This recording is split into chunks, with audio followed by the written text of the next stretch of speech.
Controversy in one of the world's largest cryptocurrency exchanges is dragging down Bitcoin this week. Reports surfacing that Binance has been operating without a license and regulators in Japan may shut it down. Binance CEO initially debunking those reports via Twitter, but now Binance has announced that it is planning to open an office in the country of Malta.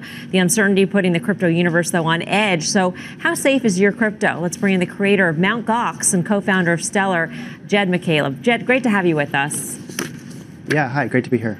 You obviously know a thing or two about how secure exchanges might be. So what's your advice for people out there? Yeah, I mean, I was only involved in the exchange space for a very brief period of time. I've been more focused on building actually these platforms. But you do have to be very careful. I mean, obviously this is a new, all this technology is new, and try to keep your money in the most reputable exchange. I don't really have that much advice about exchange stuff. But all right, let's move on to the platforms, because your history is basically that you co-founded Ripple and then you moved on to co-found Stellar because of certain differences in opinion, philosophy differences that you wanted to operate the platform on. So can you tell us what the key differences are between Ripple and Stellar? Because a lot of people think of these two as the preferred platforms for the financial services industry. Yeah, right. So what we're trying to build at Stellar is an internet-level protocol, and I think it's important that that be done by a nonprofit entity. Like if you imagine the internet created by a for-profit company, we would just be in a very different world.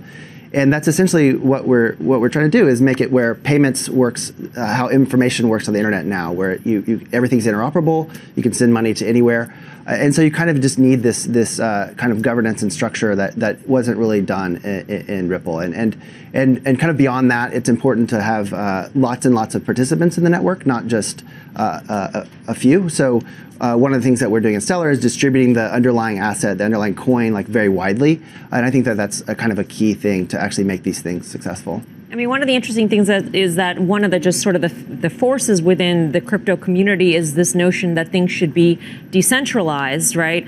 And the case is made that Ripple is a much more centralized sort of platform because it's got and it seeks to partner with some of the biggest financial institutions out there, where Stellar is nonprofit and sees itself as less centralized or decentralized. Tell us why that is an advantage from a user standpoint, or from a bank standpoint, for instance, who wants to operate something on the platform. Why is that an advantage?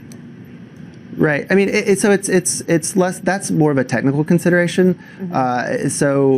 Like technically, the consensus algorithm of Ripple lends itself to. It's very hard to run nodes outside like Ripple Labs. Like so, they're running the majority of the nodes, which it should be concerning for people, right? Because it's basically you're ended up with a system that's no better than Swift or PayPal, one of these centralized systems. The real vision here is that you have a network, much like the internet, that anyone can participate in.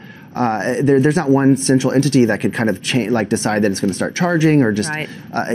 Start to like that should be of utmost concern to people. Like this is the way that this thing can actually grow. And reach ubiquity. Like the only other kind of network we've seen do that is the internet, and it's important that it is open. Like that's the key component. Sure.